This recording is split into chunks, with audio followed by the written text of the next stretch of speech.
यह कहानी कहीं न कहीं हम सब पर लागू होती है। ऑफिस के काम से अंशुल दिल्ली गया तो अपने भैया भाभी से मिलने उनके घर चला गया। वहां उनका सुंदर सुव्यवस्थित घर देखकर उसे रश्क हो आया कि काश उसकी पत्नी प्रिया भी ऐसे घर को संवार कर रखती।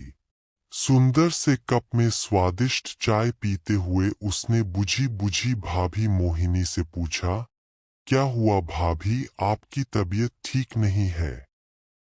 अंशुल के कहने की देर थी कि मोहिनी के आंसू छलक आए। तबीयत तो ठीक है, लेकिन तुम्हारे भैया कभी मुझसे खुश नहीं रहते। सुबह से शाम तक हर चीज की कायदे से व्यवस्था करती हूँ कि किसी को कोई दिक्कत न हो, मगर जब देखो इनका मुंह फूला रहता है, सीधे मुंह बात ही नहीं करते। अंशुल हैरान रह गया कि आकर्षक पत्नी, होनहार बच्चे और सजे संवरे घर के बावजूद भैया खुश क्यों नहीं है। थोड़ी देर बाद भैया अपने काम से वापस घर आए तो अंशुल को देखकर खुश हो गए। अंशुल ने भाई के व्यवहार में भी भाभी के प्रति अजीब सी बेरुखी का अनुभव किया तो उससे रहा न गया और इसका कारण पूछा तो भैया को जैसे मौका मिल गया। कुछ न पूछो अंशुल, तुम्हारी भाभी परफेक्शनिस्ट है। हर काम में इनको 100 में 100 नंबर चाहिए। इनके माथे पर हर समय प्रश्न चिन्ह लगा रहता है। अपनी मर्जी से कुछ खा नहीं सकते, पहन नहीं सकते, और तो और ऐसे क्यों बैठे हो, सोफा खराब हो जाएगा, उठते हुए तो कुशन ठीक करके जाया करो। तुम्हारी ओल्ड फैशन चॉइस को चेंज क्यों नहीं करते। हर समय इनके माथे पर त्योरियां चढ़ी रहती हैं, कभी मुस्कुराते नहीं देखा।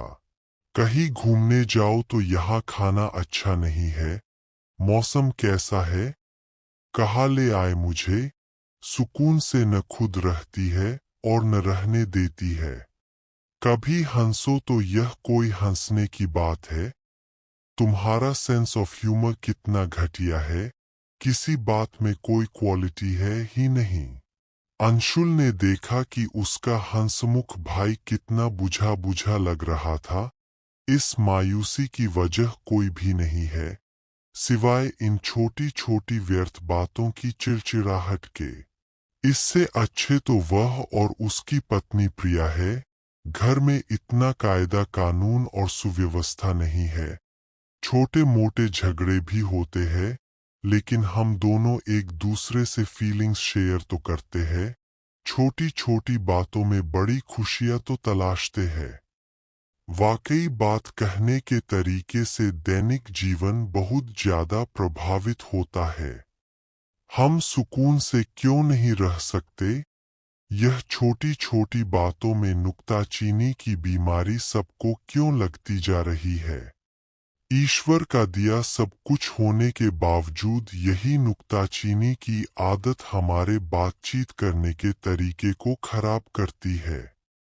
सुव्यवस्था की अति में टोका टाकी इंसान को यह कहने पर मजबूर कर देती है कि घर में रहने वाले हम इंसान हैं, कोई शोकेस में सजे डेकोरेशन पीस नहीं।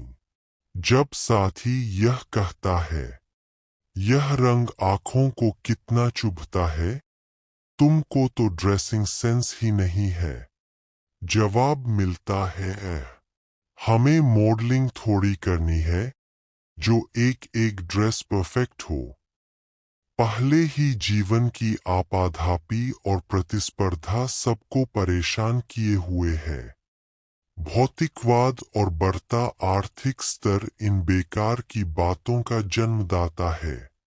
हम यह नहीं सोचते कि जिंदगी इतनी भी बड़ी नहीं है और हमारे अंदर इतनी ऊर्जा नहीं है कि इन बातों में समय व्यर्थ किया जाए।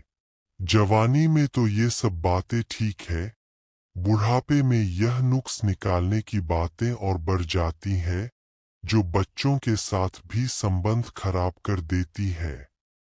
यह हमारी फितरत ही हो गई है कि प्राप्त वस्तुओं से संतोष नहीं होता, ऐसी नहीं वैसी नहीं कहकर एक दूसरे को आहत करके छीनटाक्षी करते रहते हैं।